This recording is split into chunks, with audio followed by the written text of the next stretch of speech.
noite dessa segunda-feira. Que fé é essa? Que move o poder de Deus, que tem a capacidade de fazer entrar em ação o dínamos, o poder de Deus.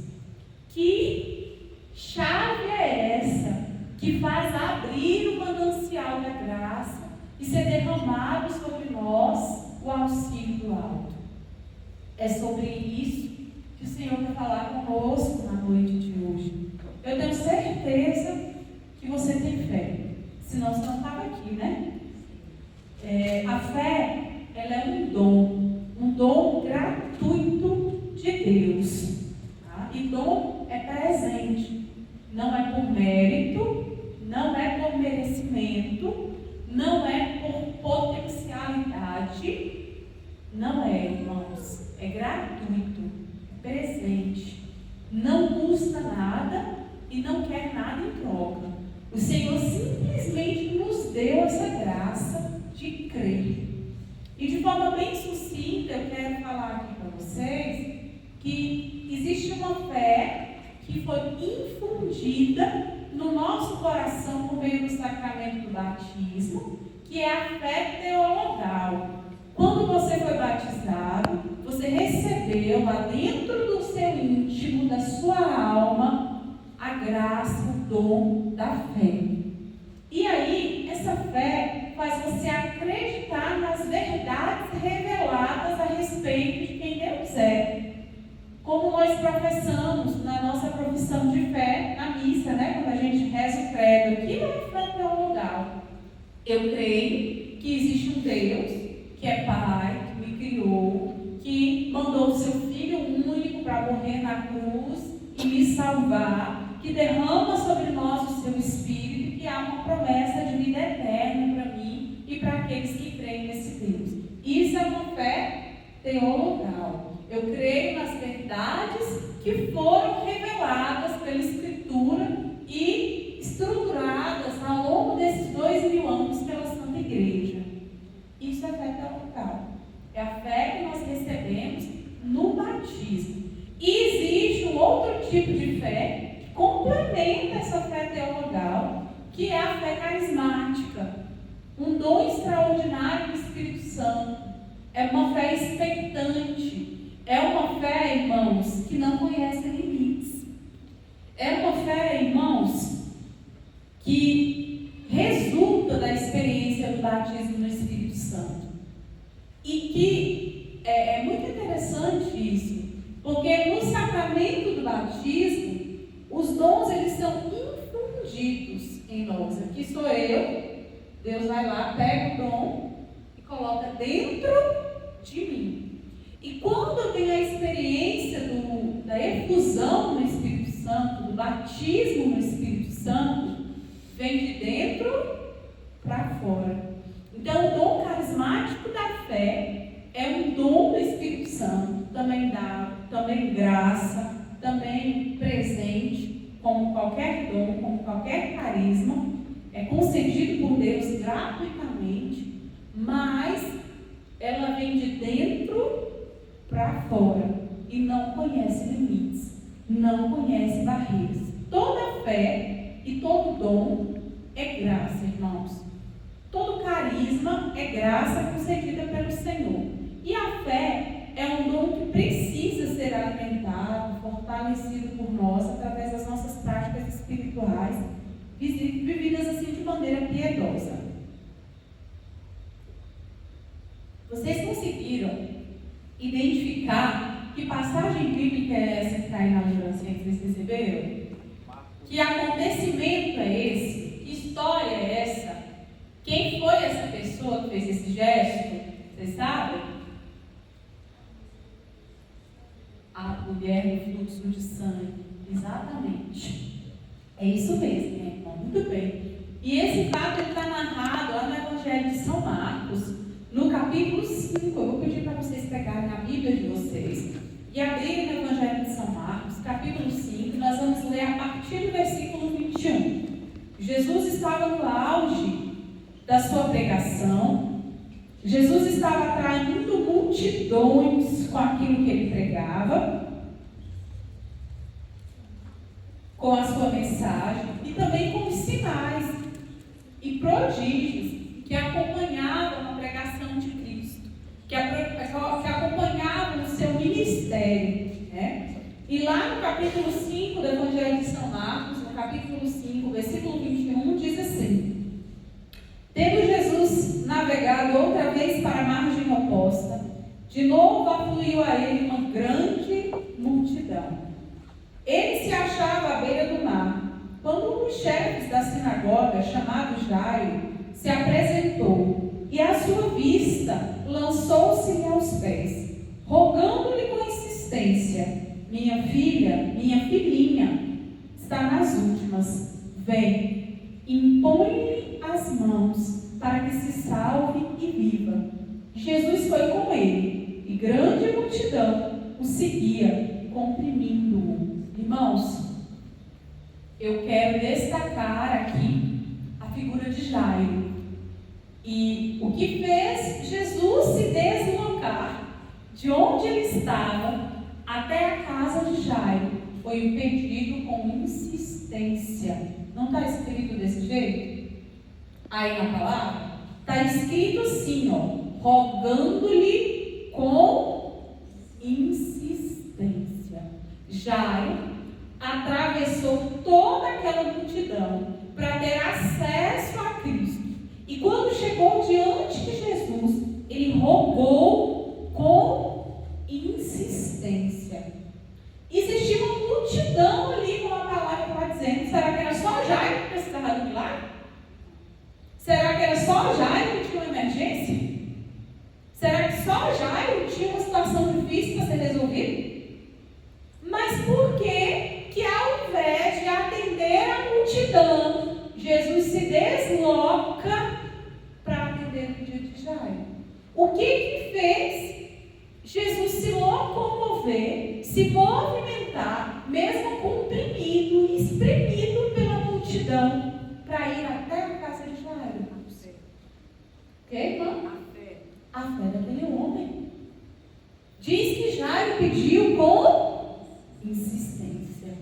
Grave isso aí. Jairo pediu com insistência. Ele rogou com insistência ao Senhor. E isso despertou o agir de Deus. Despertou o mover de Deus. Precisamos persistir, irmãos. Continuar.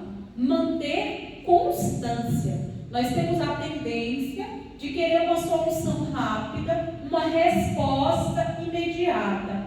E isso manifesta a imaturidade da nossa fé. Não é assim que criança é? Lá em casa, a Maria Júlia já até aprendeu. Espera aí que eu sou só uma. Porque pede uma coisa, você nem deu conta de fazer aquela, ela está pedindo outra, não é assim? Quem tem criança pequena não é desse jeito? Pede um monte de coisa mesmo e não tem paciência de esperar nem um segundo. É aqui e agora, né? É aqui e agora. Isso mostra a imaturidade da nossa fé, irmãos. Somos como crianças pequeninas que pedem e já quer a resposta. Pede e já quer a resposta, a solução, o amparo. Hoje Deus quer amadurecer a nossa fé. Continuando aí a palavra, versículo 25. Ora, havia ali no meio daquela multidão, uma mulher que já por 12 anos padecia de um fluxo de sangue. Sofrera muito nas mãos de vários médicos, gastando tudo o que possuía sem achar nenhum alívio. Pelo contrário, piorava cada vez mais. Tendo ela ouvido falar de Jesus, veio por detrás, entre a multidão, e tocou-lhe no manto. Dizia ela consigo: se tocar, ainda que seja na orla do seu manto, estarei curada. Ora, no mesmo instante, se lhe estancou a fonte de sangue e ela teve a sensação de estar curada. Jesus percebeu imediatamente que saíra dele uma força e, voltando-se para o povo, perguntou: quem tocou minhas vestes? Responderam-lhe os seus discípulos: vês que a multidão te comprime e perguntas quem lhe tocou? E ele olhava em derredor para ver quem o fizera. Ora, a mulher atemorizada e trêmula sabendo o que nela se tinha passado, veio lançar-se-lhe aos pés e contou-lhe toda a verdade. Mas ele lhe disse: filha, a tua fé te salvou, vai em paz e ser curada do teu mal. Jesus pergunta: quem me tocou? Será que Jesus foi tocado só por aquela mulher? Porque está dizendo aí que a multidão comprimia Jesus. Significa que muitas pessoas tocaram em Jesus, sim ou não? Com o ombro, né? Com as coxas, de todo jeito, com o quadril, porque você está comprimindo, você está encostando numa pessoa, não é? Se você está no meio de uma multidão que comprime, Jesus foi tocado por muitas pessoas. E a palavra diz que a mulher nem tocou ele, só tocou na orla do manto dele, só na barra do manto de Jesus. E por que o poder de Deus foi manifestado na vida daquela mulher e não na vida da multidão que o comprimia, irmãos? Pelo mesmo motivo de Jairo, pelo mesmo motivo, pela mesma razão, a fé daquela mulher despertou o poder de Cristo. Ele foi tocado por muitos, mas só ela tocou nele como sendo a sua última esperança. Ela tinha tentado de tudo e Jesus era a única chance que ela tinha de ser curada. Ela ouvia falar dos milagres, dos prodígios, das curas, da manifestação poderosa de Deus através de Cristo. A fé diferenciava essa mulher da multidão, porque ela tinha fé com intencionalidade, com propósito. Ali no meio daquela multidão tinha muita gente de todo jeito. Tinha gente que estava lá por curiosidade, não tinha? Tinha gente que estava lá porque ouviu falar de Cristo e queria comprovar aquilo que tinha escutado. Mas essa mulher não. Ela foi lá com um propósito, com uma intenção. Até porque ela não tinha nem condição de andar por aí, né? Caminhando, passeando, rodando, só para ver o que estava acontecendo no mundo. Ela sofria de uma grave enfermidade. Inclusive, verter sangue, a mulher era considerada impura quando estava no estado que essa mulher estava na sociedade da época, né? Se uma mulher estivesse, por exemplo, no período menstrual, naquele período ela não podia se aproximar das pessoas. Ela, pela lei judaica, era considerada impura. Essa aí, coitada, estava impura há 12 anos, banida do convívio social, né? E mesmo assim ela foi. Sabendo que é proibido pelas leis da época ela estar em contato com outras pessoas. Porque ela tinha uma intenção, ela tinha um propósito ao tocar Jesus, irmãos. E o Senhor foi além, porque além de ser curada, ela foi salva. Jesus olha para aquela mulher e fala assim: olha, a tua fé te salvou. Muito mais do que ser curada da sua enfermidade, aquela mulher recebeu de Cristo a salvação. Continuando aí no versículo 35. Enquanto ainda falava, chegou alguém da casa do chefe da sinagoga anunciando: tua filha morreu. Para que ainda incomodas o mestre? Chegou alguém falando isso para Jairo, dizendo: moço, quieta com isso que a menina já morreu, acabou, não tem mais jeito. Olha o que Jesus responde. E não permitiu, 36. Ouvindo Jesus a notícia que era transmitida, dirigiu-se ao chefe da sinagoga: não temas, crê somente.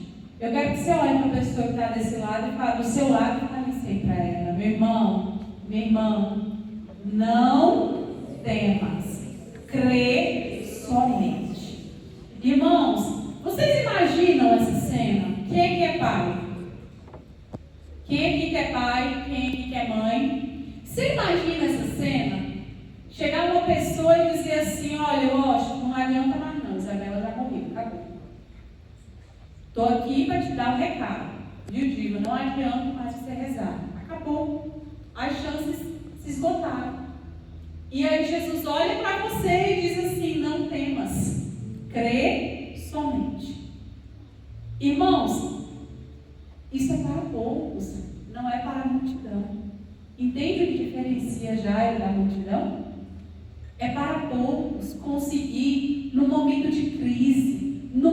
de dor, manter os olhos fixos em Jesus e naquilo que Ele diz, não naquilo que os fatos manifestam, mostram. É no que Jesus diz, é no que o Senhor fala, no que o Senhor faz e naquilo que Ele é. Irmãos, vamos continuar. Versículo 37. E não permitiu que ninguém o acompanhasse, senão Pedro, Tiago e João, irmão de Tiago. Ao chegar à casa do chefe da sinagoga, viu o alvoroço e os que estavam chorando e fazendo grandes lamentações. Ele entrou e disse: por que todo esse barulho e esses choros? A menina não morreu, ela está dormindo. Mas riram-se dele. Contudo, tendo mandado sair todos, tomou o pai e a mãe da menina e os que levava consigo, e entrou onde a menina estava deitada. Segurou a mão da menina e disse: Talita cumi, que quer dizer: menina, ordeno-te, levanta-te. E imediatamente a menina se levantou e se pôs a caminhar, pois contava 12 anos. Eles ficaram assombrados. Ordenou-lhes severamente que ninguém os houvesse e mandou que lhe dessem de comer. Palavras da nossa salvação. Ei, isso aqui não é um conto de fadas, tá? Isso aqui não é uma história fantástica. Isso aqui não é fruto da nossa imaginação. Isso aqui também não é mágica, irmãos. Isso é poder de Deus manifestado pela fé de um pai que rogou insistentemente ao Senhor. Esse é o nosso Deus. Esse é o nosso Deus, capaz de curar uma mulher hemorroísa, salvá-la, capaz de ressuscitar da morte a filha de um homem de fé. A fé de Jairo e a fé daquela mulher mudou circunstâncias naturalmente impossíveis de serem mudadas. Foi ou não foi? Curou uma doença incurável e ressuscitou quem já tinha perdido a vida. Essa é a fé que o Senhor deseja que nós aplicamos em nossa vida de oração. Vocês estão entendendo? Não é a fé só de crer, de ter consciência que Deus me ama, que Deus criou o mundo, que Deus projetou tudo isso que está ao nosso redor, que tem um plano de salvação. Não. É uma fé que se mistura à nossa vida prática e que está impregnada nas nossas ações, nas nossas atitudes e nas nossas escolhas. E a ordem de Cristo para nós hoje é: não temas, crê somente. Ele não está perguntando, pedindo para você entender nada, não. Ele está mandando você crer. Ele também não está pedindo para você resolver nada, não. Ele está mandando você crer. Crer em quê? Nele, que é a verdade. Naquilo que Ele é, e naquilo que Ele faz, e naquilo que Ele diz.